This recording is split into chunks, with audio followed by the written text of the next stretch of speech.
Di relativity Einstein dikatakan bahwa kalau something bergerak mendekati kecepatan cahaya, bagi observer di luar sana, misal ada benda nih bergerak kecepatan cahaya, orang yang ngelihat benda ini kayak waktunya terhenti.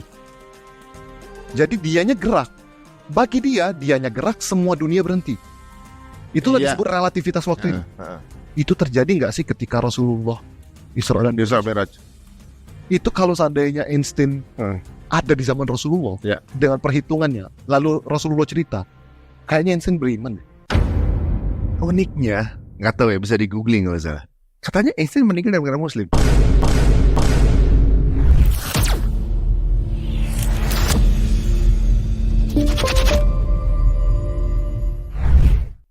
Kita kan 3 dimensi, plus dimensi waktu yang membuat kita ini bergerak terus ya. Atas kita ada 4 dimensi, 5 dimensi, terus sampai 11, gitu ya. Nah, kalau dalam Islam, konsep dimensi ini wajar. Semakin tinggi dimensi, yang dimensi rendah nggak bisa menggapai. Tapi dimensi tinggi bisa menyaksikan dimensi yang rendah. Itu ada pembahasannya sendiri tuh, di general relativity. Ya berarti dimensi jin itu ada. Tapi mereka tuh nggak mau bawa agama, karena sains tadi ingat. Sudah anti banget dengan agama. Mereka itu sudah trauma dengan zaman kegelapan, di mana kalau agama ngikut-ngikut bahas sains, ilmuannya dipersekusi, ilmuannya dibunuh, dan lain-lain. Makanya kalau aku bahas sains, ilmuwan yang anti agama tadi bilang, please jangan bawa agama, karena agama itu tidak akan relevan dengan sains. Aku bilang, itu agama yang lain. Kalau agama Islam tetap relevan. Bahkan general relativity, special relativity itu ya, setelah aku pelajari ya, itu akan membuat Islam tuh make sense banget. Contohnya apa? Contoh aja ya. Di relativity Einstein dikatakan bahwa kalau something bergerak mendekati kecepatan cahaya, bagi observer di luar sana, misal ada benda nih bergerak kecepatan cahaya, orang yang ngelihat benda ini kayak waktunya terhenti. Jadi dianya gerak, bagi dianya gerak, semua dunia berhenti. Itulah disebut relativitas waktu itu. Itu terjadi nggak sih ketika Rasulullah Isra dan Mi'raj? Itu kalau seandainya Einstein ada di zaman Rasulullah dengan perhitungannya, lalu Rasulullah cerita, kayaknya Einstein beriman deh. Karena relativity-nya Einstein itu terjadi banget. Kalau secara kinetik, benda yang bergerak mendekati kecepatan cahaya terjadi relativitas waktu. Rasulullah gerak terus, gitu kan, naik buruk gitu ya. Rasulullah tetap terjadi banyak hal di situ. Rasulullah ketemu seluruh nabi, Rasulullah melihat surga neraka, melihat akhir zaman dan lain-lain gitu ya. Tapi dunia diem. Dunia nggak ngapa-ngapain, stop. Pas Rasulullah balik, di malam yang sama, Rasulullah sudah melakukan banyak hal. Bahkan ilmuwan bilang, ulama-ulama bilang kan kalau seandainya Isra Mi'raj itu dibukukan, ini jadi buku yang terpanjang yang pernah ada. Karena Rasulullah tuh ke masa lalu, ke masa depan, ngelihat isi surga neraka dan lain-lain. Semua story dunia ini di-unveil saat itu. Tapi orang yang di luar buruk, yang jadi observer, terhenti waktunya. Jadi kayak lagi di pause, dan semua lagi gerak tuh sebenarnya kan? Semuanya lagi gerak bagi orang yang mengalami relativitas waktu tadi. Ini kan Einstein jelasin ini jelasin Isra dan Mi'raj. Coba. Sampai akhir pernah dengar yang ini nggak? Philadelphia apa namanya? Kejadian Philadelphia. Yang mana tuh? Yang kapal tanker besar itu. Oh. Yang katanya hilang terus balik lagi tuh. Hilang berapa menit gitu, balik lagi dalam keadaan udah terbakar semua gitu, dan pada mati dalamnya gitu kan. Tapi dalam penampakan manusia hilang tuh. Gitu kan. Entah itu kemana dulu apa segala macam dia sampai sekarang belum terpecahkan kan itu. Pokoknya ketika nongol lagi udah hangus. Itu kan belum sendiri manusia belum bisa buktikan secara jelaskan sampai sekarang kan. Makanya sains itu kan hanya menjelaskan fenomena alam. Einstein itu ngelihat dan melakukan perhitungan secara matematika, alam ini cara kerjanya seperti ini. Terbatas dengan apa yang sejauh bisa dilihat kan, sejauh observasi mereka. Gitu kan? Makanya nanti semakin banyak observasi akan memunculkan teori-teori baru. Nah, Tuhan gitu ya, yang menciptakan alam semesta ini kan ini kan telah menaruh komposisinya sesuai dengan hukum alam yang Tuhan tentukan kan. Makanya Allah katakan inna fi khalqis samawati wal ardh, kalau seandainya kalian mengamati penciptaan langit dan bumi silih bergantinya siang dan malam, ada tanda-tanda kebesaran Tuhan bagi orang-orang yang berakal. Maka kan yang paling serius meneliti alam semesta ini kan ilmuwan. Mereka harus yang paling banyak menemukan tanda-tanda kebesaran Tuhan. Mestinya hidayahnya ke mereka ya. Harusnya mereka duluan yang beriman. Ada ilmuwan-ilmuwan besar yang akhirnya beriman. Tapi semua ilmuwan-ilmuwan yang jadi nabinya orang ateis, kan orang ateis selalu bawa ilmuwan tuh, Einstein dan lain-lain. Itu semuanya bertuhan. Charles Darwin sangat meyakini Tuhan. Einstein punya Tuhan. Max Planck, you name it, siapa ilmuwan-ilmuwan zaman sekarang itu punya Tuhan semua. Mereka agnostik, tapi mereka nggak menemukan Allah aja. Uniknya, nggak tahu ya, bisa di googling kalau salah. Katanya Einstein meninggal karena Muslim. Wallahu a'lam bishawab. Ya, kita nggak tahu ya. Bisa aja hoax saja, karena belum ada teori yang benar katanya. Tapi dia sepanjang hidupnya meyakini ada yang namanya pencipta. Ada entitas agung yang mencipta semuanya. Nah, ini sebuah info juga, kalau nggak salah, ya kan, pergolakan kita balik lagi ke Revolusi Prancis, di mana Eropa mulai dalam keadaan merasa punya teknologi atau juga mungkin ilmu pengetahuan sains. Saya pernah ngelihat kajian itu bahwa ternyata sains tersebut yang bawa adalah Ibnu Sina dan Ibnu Rusdi. Jadi Ibnu Sina dan Ibnu Rusdi itu ke Eropa, kemudian membawa faham itu, kemudian dipelajari, menarik, tapi mereka juga kemudian dapat fitnah juga. Tapi bahwa sains itu pun dibawa oleh mereka yang mempelajari Quran gitu. Ibnu Sina dan Ibnu Rusdi. Mungkin bisa ini di Eropa tahunya seperti itu. Tapi nggak tahu kita kok sampai sekarang saya belum pernah justru dapatnya dari tayangan luar negeri gitu. Kenapa kita belum pernah membahas di Indonesia gitu. Ketika hal itu terjadi kan sebenarnya bahwa dari ketika kemudian sains itu datang ke Eropa, di mana kemudian konsep sains ini mind blowing. Mereka tertarik dengan itu, tapi mereka nggak mau ada konsep Tuhannya karena trauma dengan kejadian yang pernah alami di gereja. Ya kalau waktu itu di podcast sebelumnya dulu sama Ustaz Kainama bahwa agnostik itu berasal dari kata gnostik, orang-orang yang men-challenge pihak gereja karena kok tidak sesuai diajarkan dengan yang dijalankan sama nabinya dulu dan juga sains. Maka Gnostik adalah mereka yang berilmu pengetahuan artinya. Kemudian di framing oleh gereja bahwa mereka orang-orang bodoh, dinamain agnostik. Kemudian dibunuhin. Awalnya justru mereka yang orang yang mau mencari tahu, mempertanyakan status quo itu dipertanyakan kan? Pertanyakan, kok gua harus serve ke lu? Kan dulu udah jadinya nggak gini. Kok kita kayak jadi budak begini. Padahal menurut sains sih begini gitu. Berarti mirip sih sebenarnya dengan keingintahuan manusia mengenai ilmu pengetahuan dulu, kemudian akhirnya nggak mau menggabungkan agama dengan sains ya. Iya, itu fitrahnya manusia itu kan memang pengen tahu banyak hal. Termasuk aku tertarik sains itu kan karena kekepuan pribadiku ya. Aku pengen tahu kok alam semesta gini, langit ini sejauh mana, pengen tahu. Makanya di malam-malamku sebelum tidur itu biasa aku nonton dokumenter alam semesta gitu karena kepo. Dan memang fitrahnya seperti itu. Kepo Pak, itu K-pop ya. Beda dong, temen gua itu. Nah, itu karena kepo-kepo gitu fitrahnya. Nah, seiring waktu, setiap zaman, kekepuan ini kan akan mempertanyakan banyak hal, termasuk nanti mempertanyakan status quo. Ketika gereja mengatakan bumi umurnya 6.000 tahun, bentuknya seperti ini dipertanyakan dan tidak punya jawaban, jawabannya tidak memuaskan, ya terjadilah konflik yang kita kenal dengan Revolusi Prancis itu. Nah, kalau Eropa bangkit karena cikal bakal sains Muslim memang begitu. Nggak usah ditanya lagi, wong itu diakui sama orang Eropa sendiri. Di YouTube itu ada satu film singkat 10-15 menitan yang namanya 1001 Invention to 1001.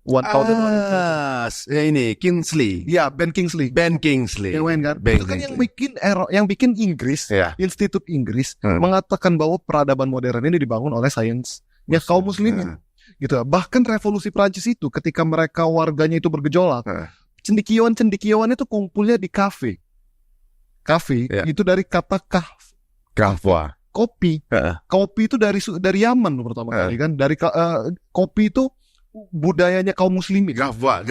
Iya, kahwa gitu ya. Itu budayanya cendekiawan muslim. Ulama-ulama dulu tuh zikir sampai subuh gitu ya biar kuat ngopi gitu. Nah, itu dicontoh semuanya oleh orang Eropa. Cuma Eropa sekarang yang menguasai dunia, kita yang kagum sama mereka. Dulu mereka kagum sama kita, memang kebalik-balik sudah masalah. Iya benar. Dulu bilangnya tea, padahal akhirnya chai. Iya kan? Iya. Aduh. Tapi memang menarik ya. Itu sejarah nggak bisa di-erase atau nggak bisa di ini. Nggak bisa. One invention memang dari ilmuwan Muslim. Ya. Yang sampai kemudian ada statement, nggak akan ada teknologi sekarang kalau nggak ada penemuan dari Muslim. Cuma memang cara memarketingkannya di era 100 tahun terakhir keren. Gitu. Mereka menemukan TV si John itu, media TV jadi media kan. Di tahun 1920 kalau nggak salah. Padahal dia menemukan Ibnu Haytham. Benar. Optiknya. Iya. Ibaratnya yang kita tuh bisa nemuin. Ya. Cuma mereka jago marketingin. Mereka langsung klaim. Nah. Klaim bahwa misal penemu ini adalah ini, penemu ini adalah ini, inventor ini adalah ini. Padahal mereka tuh basic-basicnya juga belajar dari ilmuwan-ilmuwan lain gitu loh. Kenapa? Andaikan ilmuwan Muslim dulu punya copyright. Atau dia daftarin hak ini kasih intelektual. Kita pakai internet sekarang mungkin kita harus bayar terus sama Aurismi. Tahu nggak kenapa? Karena dulu inventor Muslim itu rata-rata juga adalah orang-orang yang paham agama. Rata-rata alim ulama juga tapi paham berbagai hal gitu. Polymath. Mereka memahami algoritma tapi paham Al-Quran juga. Dan hasil penemuan mereka selalu diwakafkan untuk umat. Makanya nggak dipikirin soal itu. Jadi ketika mereka menciptakan alat, misal Maryam al-Astrolabi menciptakan alat astrolab untuk melihat perbintangan supaya tahu Ka'bah di mana, arah kiblat di mana, bepergian nggak tersesat. Itu nggak pernah kita daftarin hak intelektualnya dan lain-lain. Karena kenapa? Dia itu pintar untuk memajukan peradaban umat. Niatnya dakwah. Oh, emang mau jadi pahala jariah aja gitu. Pahala jariah. Gitu ya.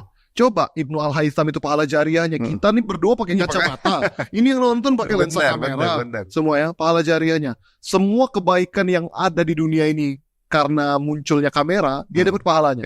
Dia nggak mikir hak asasinya. Tapi ketika peradaban Eropa muncul, kan peradaban mereka itu muncul, gereja ini nggak punya pondasi apa-apa lagi. Semua tuh mereka harus pikirin cendekiawan ya kan. Termasuk urusan perekonomian, urusan ideologi dan lain-lain. Maka ilmu cendekiawan ini kan punya ideologi baru yang namanya kapitalisme itu kan. Semua harus dikapital. Termasuk perekonomian, termasuk intelektual dan lain-lain. Maka kalau mereka menciptakan sesuatu harus ada profitnya dulu nih. Pikirannya untung rugi doang udah. Udah nggak mikirin pahala surga neraka dan lain-lain karena itu urusan orang-orang agamawan. Oh, masuk tuh kena tuh. Jadi setiap hal yang kita misalnya kita bismillah ya menemukan sesuatu. Itu harus ada rewardnya ibaratnya kan. Iya. Bagi imam Muslim rewardnya adalah insya Allah akan jadi pahala jariahnya. Bagi mereka karena nggak ada konsep ketuhanan, pahala bayar. Iya, pahala tuh apa? Nggak ada bentuknya. Nggak bikin gua bisa makan. Coba harus bentuknya itu ya emas, harus ada revenue, harus ada dan lain-lain gitu. Nah ini unik kemarin belum lama tuh ya. Agak-agak main blowing juga gitu ya. Bahwa obrolan atau kata-kata yang dipakai sehari-hari alfabet gitu. Itu berasal ternyata dari alfa beta. Nah, alfa beta ini ternyata tuh di zaman-zaman lagi masa kemasan Golden Age. Alfa beta itu adalah mungkin ya orang menemukan invention. Tapi mereka bilang alfa beta itu adalah turun dari alif bata. Jadi ibaratnya kalau kita pelajari sebenarnya kebudayaan peradaban itu udah dari sana sebenarnya berjalan sampai sekarang. Cuma sekarang 100 tahun terakhir ini infonya itu udah ditutup. Iya. Atau aksesnya dikurangi. Benar. Karena mereka menguasai dunia sih sekarang. Orang Barat itu menguasai dunia dan mereka menguasai akses informasi kan. Maka mereka akan endorse informasi yang kira-kira menguntungkan mereka dan mereka akan tekan informasi yang kira-kira membuat mereka buruk. Dan ini kan memang sudah rahasia umum lah di mana sejarah itu ditulis oleh pemenang. Mereka sekarang yang sedang menang memang berkuasa. Maka sejarah-sejarah kejelekan mereka itu ditutup-tutupin, ke masa kegelapan Eropa ditutup-tutupin, tapi masa keemasan Islam pun nggak diangkat sama mereka. Maka dibilang Dark Age ya? Iya, masanya disebut Dark Age. Itu Golden Age bagi Islam, Dark Age bagi mereka. Bagi kita itu masa keemasannya banget. Masalahnya sekarang nih, gimana caranya ngebangkitin umat supaya punya kesadaran lagi bahwa semakin Anda belajar Islam, semakin Anda itu pintar perkara dunia. Bukan berarti udahlah dunia ini hanya godaan semua segala macam. Enggak loh. Islam itu automatically akan membuat peradaban kita tuh maju kalau kita pelajari dengan baik gitu. Nah, banyak orang sekarang seolah-olah kalau mereka ngaji, udah dunia tinggalkan, fokus ke akhirat. Itu tanpa sadar juga sekuler loh. Jangan pikir sekuler itu cuma orang ngejar dunia nggak mikir akhirat. Tapi kalau ada orang mikir akhirat dong ninggalin dunia, itu sekuler juga loh. Oh, berarti benar ya, itu adalah paham yang diluncurkan untuk menjatuhkan keislaman di tahun 1920-an. Iya. Bahwa memisahkan agama dengan dunia. Benar. Jadi seolah-olah agama cuma jadi proses ritual. Benar. Bukan jadi lifestyle. Benar. Dianggap ini nggak fit in nih. Iya. Gitu. Iya. Yang fit in itu yang sekuler, iya, yang liberal, yang ya pokoknya keduniaan lah gitu ibaratnya. Padahal ini mestinya klop. Emang kitabnya itu dipakai untuk kita buat hidup kan? Iya. Gitu. Makanya jadi banyak orang menunjuk orang lain sekuler karena orang ini terlalu duniawi, nggak mikirin agama, bahkan ateis misalnya. Ini orang sekuler yang memisahkan agama kehidupan. Gitu. Tanpa sadar ada juga orang-orang yang mikirin akhirat doang. Ketika kita suruh, ayolah umat Islam harus paham sains. Ngapain paham sains? Yang penting nggak dibawa mati. Iya, yang penting kita itu beriman kepada Allah segala macam. Tanpa sadar itu sekuler juga, men. Sekuler juga. Iya, dan itu yang bilang bukan gua loh, itu yang bilang Ustaz Muhammad Ali Khan. Waktu itu pernah aku datang ke satu majelis Ustaz Nak gitu ya di Jakarta. Dia bilang itu orang-orang sekuler juga. Ketika mereka itu ngurusin agama doang, Islam dipikirnya akhirat doang, urusan dunia itu diserahkan aja sama orang kafir, udah ambil dunia segala macam, aku nggak butuh dunia. Enggak gitu cara kerjanya. Kita tuh harus menggunakan dunia untuk menggapai akhirat kita. Untuk bisa mengerti dunia, lo harus tahu ilmunya. Masalahnya sekarang ilmunya itu yang dipegang oleh orang kafir semua. Anda disuruh belajar sains, nggak penting loh. Gimana nggak penting? Akhirnya yang menguasai sains orang Barat. Iya. Gitu. Akhirnya nguasain teknologi semua orang Barat. Robana atina fid dunia. Iya, kebaikan dunia. Makanya aku punya cita-cita banget. Kalau seandainya para penonton ini punya adik, punya anak, punya generasi penerus yang akan melanjutkan perjuangan negeri ini, dan gimana sih mereka, banyak orang sekarang mikir anak gua harus jadi ustadz, harus jadi ulama, supaya bisa memperjuangkan Islam. Aku bilang memperjuangkan Islam gak harus jadi ustadz kok. Anak ente jadi ahli nuklir, tapi kalau punya pondasi agama, itu juga memperjuangkan agama. Anak ente kalau seandainya jadi dokter, jadi astronot dan lain-lain gitu ya, tapi punya pondasi agama, itu juga memperjuangkan agama. Yang penting punya pondasi agama dulu. Nanti jadi apapun dia, mau jadi influencer, jadi atlet dan lain-lain, it's okay, it fine. Gak harus jadi ustadz semua gitu loh. Karena banyak orang mengira the one and only cara berkontribusi dengan untuk Islam masuk surga dengan jadi alim ulama gitu. Woi, salah, jangan berpikir seperti itu. Anda berpikir soal sekuler itu. Sekuler berarti ya. Sekuler. Soalnya agama tuh nggak fit sama dunia kan gitu. Iya. Agama tuh ya tempatnya ya udah di masjid aja. Kalau kita mau ngurusin perekonomian, ngomongin teknologi, ngomongin astrologi, jangan bawa agama. Waduh, sekuler sekali benar. Iya. Justru padahal peluangnya besar banget gitu kan. Banyak orang yang kemudian tertarik dengan Islam gara-gara Muhammad Salah. Ya. Gara-gara Habib Nurmawati. Iya, banyak banget peluang dakwah itu kalau seandainya Anda itu tokoh hebat gitu ya, yang jago banget, tapi ternyata Anda itu juga religius. Itu bisa berpengaruh banget. Ya, ternyata karena dia saking hebatnya, banyak followers, influence hebat, disitulah baru kemudian kenalin Allah. Ini hebat banget ya kayak Habib ya. Iya benar. Waduh, dia banget. Habib belum jarang ngomongin agama ketika dia belum jadi juara. Benar. Tapi ketika jadi juara dia baru udah nunjukin siapa dirinya dan dia pensiun lagi harum. Benar. Emang terkonsep berarti memang dia. Muhammad Ali deh sampai sekarang di quotes terus. Bahkan Muhammad Ali sekarang ada video klip-klip dia ketika memuji Allah, memuji Rasul, bahwa hebatku ini tidak ada apa-apanya, hebatku dari Allah itu. Dan itu akhirnya memberikan influence kepada orang-orang seluruh dunia. Makanya kontribusi terbaik kita tuh kalau seandainya kita bisa menguasai dunia dengan ilmu kita, tapi kita juga tidak lupa bahwa tujuan kita memegang dunia ini untuk menggapai akhirat, bukan cuma untuk ngambil dunia aja.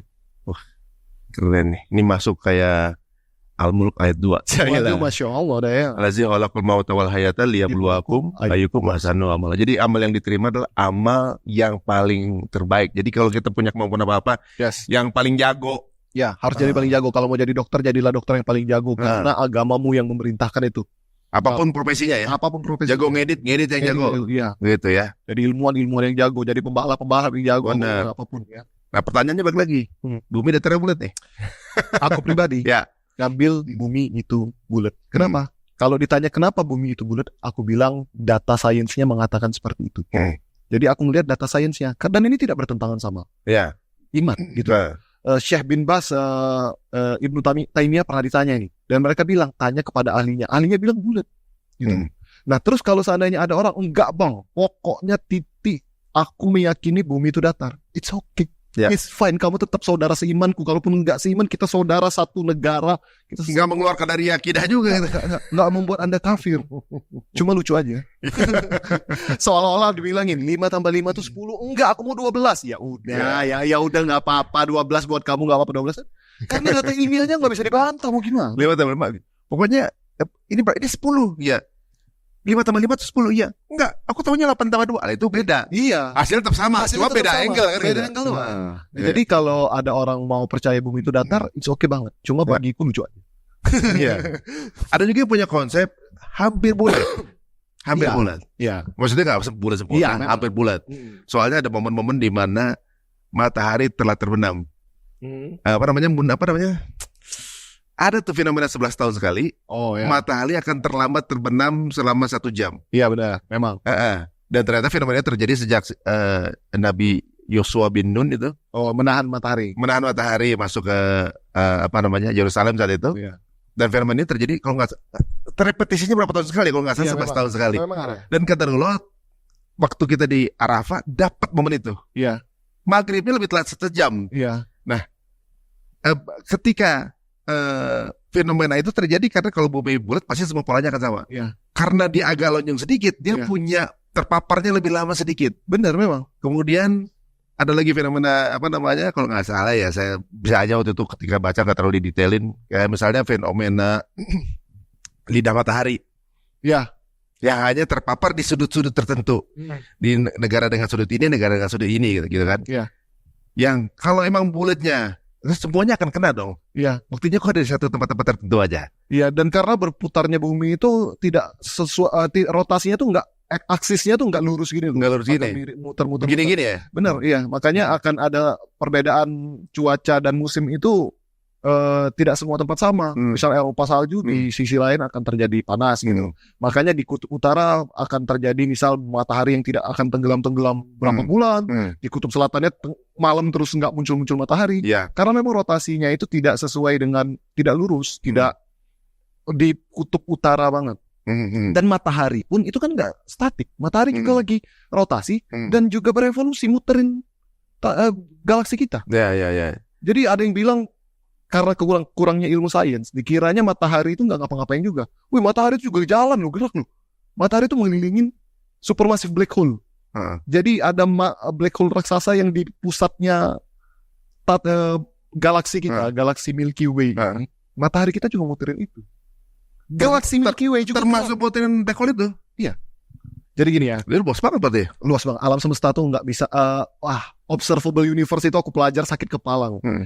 Galaksi kita aja punya triliunan matahari yang punya planetnya masing-masing. Ya, punya galaksi masing-masing.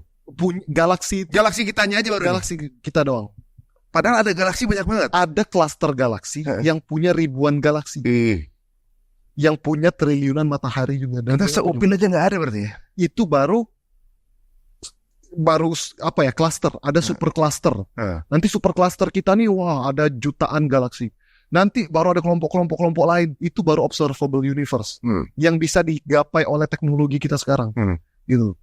Itu aja sudah nggak masuk akal gedenya. Makanya orang bilang bisa jadi nggak mungkin dong alam semesta segede ini nggak ada aliennya, dia bilang gitu kan. Ini pembahasan lain. Pembahasan alien pun aku bahas. Cuma aku meyakini alien itu tidak ada karena kalau seandainya kenapa alam semesta ini gede, ya aku tinggal meyakini kalau karyanya aja sehebat ini, apalagi yang bikin.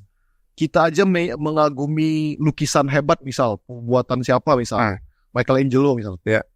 Kita aja kagum, wah karyanya keren banget. Kita dari karya ini kita tahu bahwa Michelangelo itu hebat, bisa bikin karya seperti ini. Maka kalau karyanya alam semesta se-epic ini, apalagi sang pembuat ininya, sang pelukisnya. Mungkin karena gini ya, karena orang-orang sains itu menilai sesuatu dari sesuatu yang bisa dilihat dan diukur, ya kan, karena mereka percaya bahwa sesuatu yang bisa diukur itu baru bisa dimanage, gitu kan. Dan logikanya pasti logika manusia kan. Kalau mereka melihat bagaimana segini besarnya tata surya, ini baru kita doang galaksinya gitu, belum galaksi yang lain gitu. Sebesar apa Tuhannya kan gitu. Ya karena konsep mereka itu Tuhan itu masih ada ruang dan waktu. Benar. Masih ada bentuk. Kalau kita kan bayangin surga, neraka, Tuhan. Langsung dibilangin nggak bakal terbayang. Nggak bakal kita mampu, nggak nyampe kita gitu kan. Iya. Nah makanya mereka membentuk misalnya di zaman dulu tuh bahwa Tuhan itu ada fisik yang bisa dilihat. Benar. Karena mereka hanya percaya sesuatu, seeing is believing sampai ada gitu kan. Mereka percaya sesuatu yang udah dilihat aja gitu. Iya. Gitu. Walau kita bilang kita nggak bisa ngeliat jantung kita pun kita tahu ada jantung ya. Iya. Jadi ibaratnya ya mungkin karena itu sains. Gitu, benar. Dan itulah hebatnya Islam. Islam dari zaman dulu belum ada perkara sains ini aja. Hal-hal seperti itu memprevent kita. Tindakan preventif agar tidak menjadi permasalahan dan pertanyaan. Kalau seandainya Allah itu ada bentuknya, ini akan jadi masalah banget. Kalau bentuknya ternyata lebih kecil daripada alam semesta, orang bilang alam semestanya segede ini, masa Tuhannya segitu. Kalau fisik Tuhannya ternyata ada matanya, ada tangannya segala macam, berarti tangannya ini bisa menggapai gini. Kalau seandainya bendanya lebih besar dari tangannya, emang bisa Tuhan mengambilnya? Jadi pertanyaan-pertanyaan yang tidak akan pernah selesai kan? Iya, kan? Iya, misal waktu itu ada pertanyaan, ada satu tokoh fiksi lah, yang katanya itu Tuhan di satu cerita gitu. Tangannya ada beberapa gitu. Yeah. Nah kalau seandainya bendanya lebih banyak dari tangannya, terus dia megangnya gimana? Iya, benar. Itu akan jadi masalah terus. Islam dari awal sudah memprevent hal seperti itu supaya nggak jadi masalah. Tuhannya beyond observable. Surga neraka beyond observable. Maka kalau seandainya kita ngeliat alam semesta ternyata gede banget, Tuhanmu lebih gede dari itu. Makanya. Ya, jadi konsep dulu pernah ada konsep Tuhanan tuh seperti segitiga. Analoginya 3. Ada 3 sisi tapi satu. Gitu misalnya kan gitu. Berarti ada Tuhan yang segi 4 lebih hebat lagi gitu. Makanya kan selesai kan masalahnya kan. Oke, sebelum kita menuju ke akhir nih. Kalau dari Al-Quran misalnya nih ya, ada nggak yang menurut lo nih sinkron dengan sains yang gampang dicerna orang? Contohnya? Banyak. Nah, apa aja? Banyak banget. Jadi penemuan sains modern ini, mereka meneliti, melakukan penelitian lah, pokoknya observable, terus memunculkan teori-teori. Lalu ternyata itu irisan dengan agama kita dan tidak bertentangan. Karena ada beberapa ayat yang menyatakan hal yang sebenarnya mirip dengan apa yang dinyatakan saintis. Nah itu kalau di kelas gue tuh satu episode khusus ngebahas itu. Dari penciptaan alam semesta dari zaman Big Bang, terbentuknya tata surya kita, planet-planet dari debu dan lain-lain, masuknya besi dan lain-lain, itu semua aku jelasin pokoknya ya. Banyak banget yang semuanya itu laras sama sains. Contohnya aja misal ada satu ilmuwan yang dia tuh ahli embrio, sampai masuk Islam itu karena mempelajari embrio di ayat Al-Quran itu selaras. Embrio diciptakan manusia. Diciptakan manusia. Yang sangat detail penjelasan di Al-Quran, yang orang ini bilang kalau seandainya Al-Quran ini munculnya 1400 tahun yang lalu, ini impossible. Karena mengetahui fakta ini harus menggunakan USG, harus menggunakan alat-alat modern yang di zaman dulu belum ada. Kok bisa kitab-kitab ini tahu? Kecuali kitab ini memang adalah datang dari Tuhan, lalu dikasih tahu spoiler kita nih.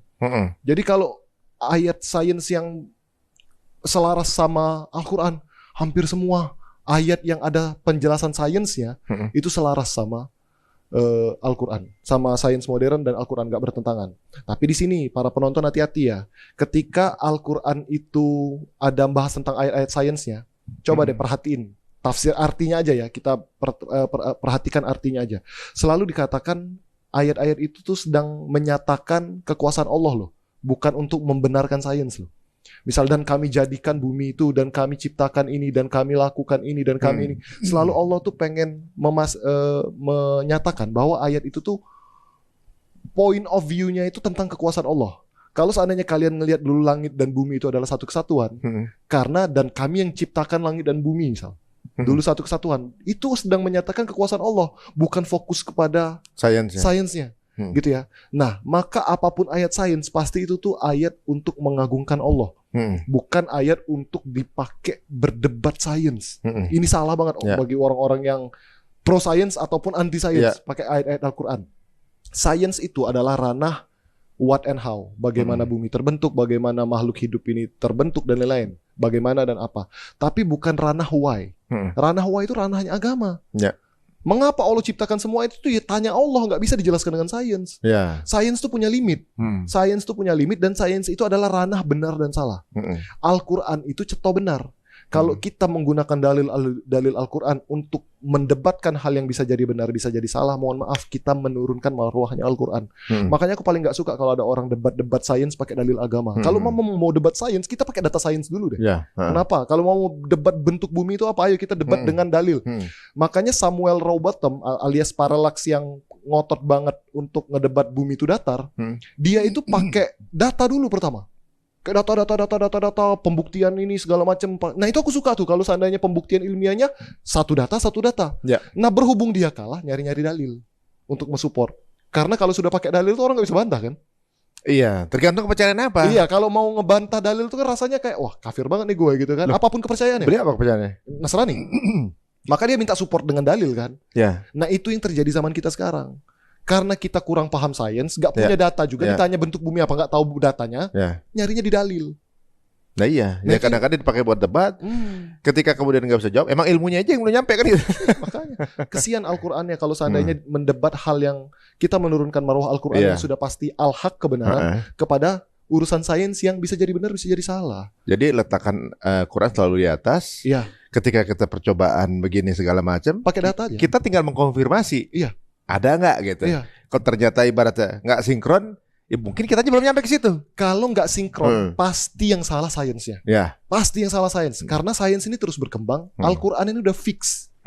Misal dulu kayak Newton gravitasinya seperti ini, ternyata berkembang yang benar seperti ini. Ya. Nah kalaupun kita meneliti, kok beda dengan Al-Quran? Pastikan bukan Al-Quran yang salah, tapi sains kita yang belum nyampe.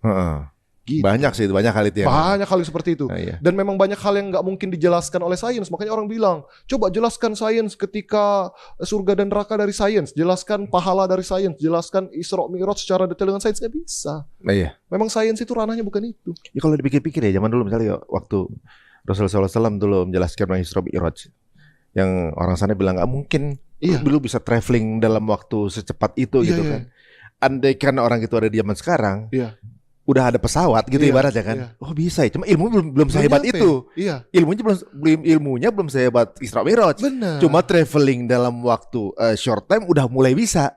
Itulah kenapa syarat untuk beriman itu tidak melalui jalur sains. Jangan paksakan sains ini menjadi jalan dakwah hidayah gitu loh. Karena kalau seandainya sains ini adalah cara untuk beriman, maka sahabat itu nggak ada yang beriman kan. Sahabat Rasulullah tuh, wong sains aja pondasinya belum ada. Benar. Tapi sains itu menjadi penguat kita memang yang sudah beriman. Benar. Jadi kita sudah mengkonfirmasi. Semakin kita belajar sains, semakin yakin memang Rabbana ma khalaqta hadza batila, bahwa ciptaan Allah nggak ada yang sia-sia. Nggak ada yang sia-sia. Gitu. Pasti ada fungsinya buat apa. Benar. Tapi selama ngelihat ini ada selama hidup ini ada nggak sih hal sesuatu yang ini diciptain buat apa ya benda ini gitu misalnya? Di Al-Quran atau di sains? Di apapun yang kita temuin, misalnya gini kan, dulu gue tuh pernah mempertanyakan juga, kenapa lah kalau babi itu haram, nggak boleh dimakan, terus ciptain? Gitu. Dulu pernah nyanyi gitu, sampai akhirnya belakangan paham kalau DNA babi segala macam itu dagingnya itu mirip manusia kan, secara genetik. Berarti sebenarnya untuk mencobakan obat itu ke babi bukan ke kelinci mestinya kan gitu. Nah, efeknya, impactnya jauh lebih efisien. Seperti manusia kalau babi. Oh, diciptain buat itu. Atau juga mungkin yang piara binatang buas segala macam. Nggak ada fungsinya ternyata. Tapi dulu kan pernah mikir, kalau ya namanya dulu kita termasuk orang yang suka nanyain nyinyir sama orang ngaji kan. Benar. Kalau emang semua ada fungsinya, babi ini haram, diciptain nggak boleh dimakan, terus buat apa nih jalan-jalan dong, lari gitu kan, kita pikir begitu kan. Ya berarti emang karena ilmunya belum sampai. Sekarang juga belum nyampe sih sebenarnya. Cuma sudah semakin luas lah wawasan kita untuk menempatkan sesuatu. Memang dulu aku juga ketika belum ngaji, kan aku sudah belajar sains dulu, suka sains dulu baru belajar agama nih. Gitu ya, bukan belajar agama lalu belajar sains. Jadi sudah punya fondasi sains lebih dahulu. Dulu aku ngelihat orang beragama itu adalah orang yang paling tidak ada kontribusi untuk peradaban manusia. Paham gak sih? Ya kayak orang-orang semakin beragama tuh Anda tuh semakin bodoh. Cuma sholat doang tiap hari gitu. Kalau seandainya ada 3 orang yang harus dikorbankan di dunia ini, misal koki, ilmuwan sama agamawan. Maka agamawan itu kayaknya paling duluan yang harus dihilangkan. Mikirnya gitu kan. Tapi seiring waktu, setelah aku mempelajari lebih dalam, agama ini adalah harusnya menjadi pondasi dari struktur semua hidup manusia. Gitu loh. Karena kalau seandainya Anda pintar urusan dunia aja tanpa agama, jadi kayak Jepang. mentalnya terganggu. Mereka canggih banget tuh dalam urusan sains dan teknologi. Tapi dikit-dikit bunuh diri banyak. Terus moral kekeluargaannya hancur banget gitu ya. Hidupnya gak bahagia gitu loh. Sedangkan ada orang-orang yang tidak sepinter itu dalam urusan iptek, tapi hidupnya bahagia karena dia mau megang agama. Gitu loh kan. Makanya kalau Anda pengen bahagia harus belajar agama. Kalau pengen hidupnya mudah, ya baru mungkin belajar sains. Karena kalau naik haji tanpa pesawat, naik onta, ya berat men gitu kan. Kakek nenek kita dulu haji naik kapal. Setelah ilmuwan menemukan ada kok cara haji mudah naik pesawat gitu ya. Anda harus punya ilmunya dulu gitu. Tapi punya pesawat belum tentu bahagia. Satu-satunya cara untuk bahagia itu ya pakai agama. Iya makanya teman-teman. Bukan pakai sains. Lu belajar sains sehebat apapun lu belum tentu bahagia lo. Makanya ada orang-orang yang sangat mendewakan sains bilang agama itu menghambat kemajuan. Aku sudah duluan ngerasa seperti itu. Kamu belum tahu aja jawabannya. Bisa jadi kamu terlihat hidupnya sejahtera, maju dan lain-lain, tapi kamu nggak bahagia. Kalau mau bahagia ya pakai agama. Iya. Itu menarik juga tuh dengan adanya sains atau juga mungkin gaya hidup ya, sekularisme, bahwa semua itu kehidupan bahagia diukur dengan angka. Ya kan? Iya benar. Ya kan angka. Jadi berapa rekeningnya, berapa mobilnya, berapa followernya, soalnya tuh jadi bahagia. Sedangkan waktu itu kajian Mama itu nggak salah, bahwa banyak belum tentu cukup, sedikit belum tentu kurang. Benar. Asal bagaimana kita bersyukurnya kan. Benar. Nah ibaratnya ada juga orang yang bisa beri tempat tidur yang paling mahal, tapi tidur nggak pules. Benar. Ada yang cuma punya tikar doang, ngorok gitu kan. Iya benar. Ada yang maksudnya ada orang yang happy dengan bisa kesini sampai ke sana, nggak perlu jalan kaki, tapi ada yang harus pakai mobilnya yang mahal gitu kan? Iya benar. Jadi ibaratnya kalau misalnya nanti di kajian mana lagi ya? Kamu pusingan mana? Pusingan gimana? Coba gini deh. Kamu pakai sendal mahal, sama sendal yang biasa aja, terus kemudian kamu di mana lepas tuh sendal? Misalnya sholat lah, gitu. Mana yang lebih khusyuk? Oh, gitu, khawatir nggak di sendal? Khawatir hilang. Itu angka-angka yang tadi yang berupa sendal itu hilang gitu, karena mahal, gitu kan? Ketika kita udah merasa nothing, and then udah fokus aja. Bahkan kalau udah ikhlas sekalipun itu sendal mahal, mau hilang juga nggak apa-apa. Bener.